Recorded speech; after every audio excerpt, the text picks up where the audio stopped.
الدنيا فرحا معنا والأمل المشرق يتبعنا تشدو الدنيا فرحا। আমাদের বর্তমান সমাজে নতুন একটা চরমপন্থী দলের আবির্ভাব হয়েছে। এরা বলে পীর মুরিদি বেদাত। কি বলে? পীর মুরিদি বেদাত। এর মানে হইল এরা নফসের গুলামি করতে করতে এত বড় জঘন্যতম গুলাম হয়েছে যে এই গুলামি জিনজির ছিন্ন করা তাদের কপালে নাই, ভাগ্য নাই। এই জন্য পীর মুরিদিকে বেদাত বলে। কয় পীর শব্দটাও কোরআন হাদিসে নাই, মুরিদ শব্দটাও কোরআন হাদিসে নাই। আমি বলতে চাই বেহেশত শব্দটাও কোরআন হাদিসে নাই, নামাজ শব্দটাও কোরআন হাদিসে নাই। বেহেশত ফার্সি শব্দ আর কোরআন হাদিসের ভাষা হলো আরবি। বলুন কোরআন হাদিসে ফার্সি শব্দ পাওয়া যাইব? তাহলে বেহেশত শব্দ কোরআন হাদিসে খুঁজতে যাওয়া বুকারামের কাজ। যেমন ভাবে বেহেশত শব্দ কোরআন হাদিসে খুঁজতে যাওয়া বুকারামের কাজ, তেমনি ভাবে পীর শব্দ ফার্সি এটাও কোরআন হাদিসে খুঁজতে যাওয়া বুকারামের কাজ। কোরআনের ভাষায় যে জিনিসটাকে জান্নাত বলে, ফার্সি ভাষায় ওইটাকে বেহেশত বলে। কোরআনের ভাষায় যাকে মুর্শিদ বলে, ফার্সি ভাষায় তাকে পীর বলে। কোরআনের ভাষায় যাকে সালাত বলে, ফার্সি ভাষায় এটাকে নামাজ বলে। কোরআনের ভাষায় যেটাকে জাহান্নাম বলে, ফার্সি ভাষায় এটাকে দুজখ বলে। তাহলে বেহেশত শব্দ কোরআনে নাই বলে লামাযাবিদের বেহেশত নাই? বেহেশত শব্দ কোরআনে নাই বলে যদি বেহেশত বলতে কোন জিনিস না থাকে, তাহলে তো লামাযাবিদের কপালে বেহেশত নাই।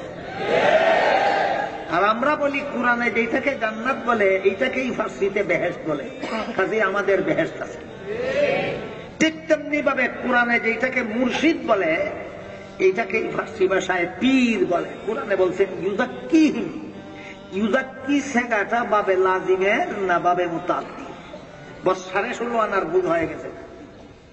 আপনারা এখানে যারা আলেম নন আপনাদের বোঝার জন্য আল্লাহ যে কোরআনে বলেছেন মনকে কুস্বভাব থেকে পবিত্র করাও, করো বলেছেন না করাও বলেছেন? যদি আল্লাহ বলতেন মনের কুস্বভাবকে পবিত্র করো, যে হয়তো নিজের কাজ। যেহেতু আল্লাহ বলেছেন করাও, কাজে আমার মনের কুস্বভাব পবিত্র করা, যার মন পবিত্র তারই যে করাইবার কাজ, তার নাম পীর। তার নাম ওই পীর। من أمم وبقاع شتى পীর ধরা আছে। কোরআনে যদি পীর ধরা হইতো তো কোরআনের প্রতি সবচেয়ে বেশি আমল কে করেছেন? রাসূলুল্লাহ। তারপরে সবচেয়ে বেশি কারা করেছেন? 4 খলিফা করেছেন। তারপরে আশরে মুবাশশারা করেছেন। তারপরে বদরে 353 জন সাহাবী করেছেন। ঠিক কিনা? এগুলো ব্যাপারে কোনো দ্বিমত আছে? তারপরে সাহাবায়ে কেরাম করেছেন, তারপরে তাবেঈনরা। নাকি আজকালকার যুগের লোকেরা রাসূলের সাহাবাদের চাইতে বেশি আমল করেছে? কোনটা বলবেন? কোনটা বলবেন? যে আজকালকার লোকেরা বেশি আমলদারি, বেশি ভালো আমল করে, আর সাহাবীরা কোরআনের উপর অত আমল করেন, এইটা ঠিক না? সাহাবীরা বেশি আমল করেছেন? বেশি আমল করেছেন। ঠিক কিনা? তাহলে যদি কোরআনে পীর ধরা থাকে তাহলে রাসূলুল্লাহ সাল্লাল্লাহু আলাইহি ওয়াসাল্লাম সাহাবায়ে কেরাম এই আমলটা করবেন না? তো সেই যুগে কে পীর ছিলেন আর কে মুরিদ ছিলেন? যদি বলেন রাসূলুল্লাহ সাল্লাল্লাহু আলাইহি ওয়াসাল্লামের জামানায় পীরের দরকার, তো রাসূল চলে গেলেন, যখন ইন্তেকাল করলেন তখন তো পীর লাগবে। আবু বকর যেমন খলিফা, তো উনি তার সাথে পীরও ছিলেন কিনা? খলিফা প্লাস পীর এরকম কি ছিলেন? হ্যাঁ, যে মুরিদ বানাইতেন না।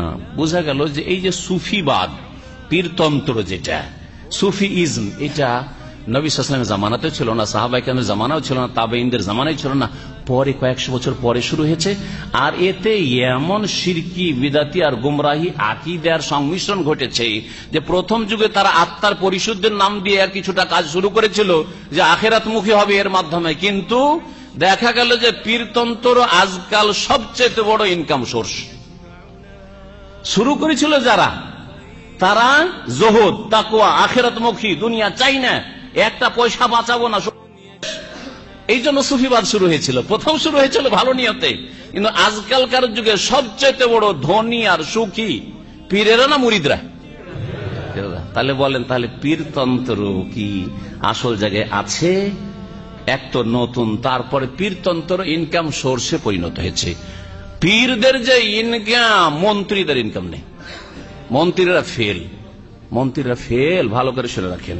কারণ মন্ত্রী তো 5 বছরের বেশি থাকেও না। 5 বছর এমন বিরক্ত হয়ে যায় যে এদেরকে হটাবার জন্য এদেরকে কোন রকমের সরা, যদি ভালোভাবে ইলেকশন হয়তো সরা এদেরকে, আবার আসে 5 বছরে এদের উপর আবার বিরক্ত হয়ে এদেরকে সরা, রাখতে পারে না এর বেশি। কিন্তু পীরদেরকে সারা জিন্দেগি হটানো যাচ্ছে না, মুরিদ বাড়তি আছে, ঠিক কিনা? জি হ্যাঁ, এটা ইনকাম সোর্স হয়ে গেছে। পীর ধরা বেদাতি তরিকা, আর ওদের আকিদাতে বড় বড় কুফরি আকিদা আছে, ওয়াহাদাতুল ওজুদ আর হুলুলের আকিদা, যিনি আল্লাহ তিনি হেল্লাজ, আনাল হক, এগুলো বড় কুফরি আকিদা, ইসলাম থেকে খারিজ করে দিবে যারা এই আকিদা রাখবে। যার ফলে পীর তত্ত্বের রাস্তাটি বড় একেবারে মারাত্মক রাস্তা, ধ্বংসাত্মক রাস্তা। ওই রাস্তা থেকে বেরিয়ে আসুন যদি আপনি ইমান আমলের হেফাজত করতে চান আর জান্নাতে যেতে চান। রসুলের তরিকা ধরুন, পীরের তরিকা না ধরে। এখানেও সুধারণ আর কুধারণা। পীরের রাস্তা ভালো না রসুলের রাস্তা ভালো? আরে রসুলের রাস্তা ভালো, এটা যে সুধারণা। তো রসুলের রাস্তা ধরেন, আমরা রসুলের রাস্তায়, সৌদি আরবের লোকেরা রসুলের রাস্তায়। আপনাকে তো আমি জুনিয়রের কাছে যেতে বলছি না, সিনিয়রের কাছে আসতে বলছি। যদি আপনাকে বলি কে সিনিয়র, রসুল সিনিয়র না পীর সিনিয়র? রসুল সিনিয়র। তো আপনাকে তো জুনিয়র থেকে সিনিয়রে আসতে বলছি।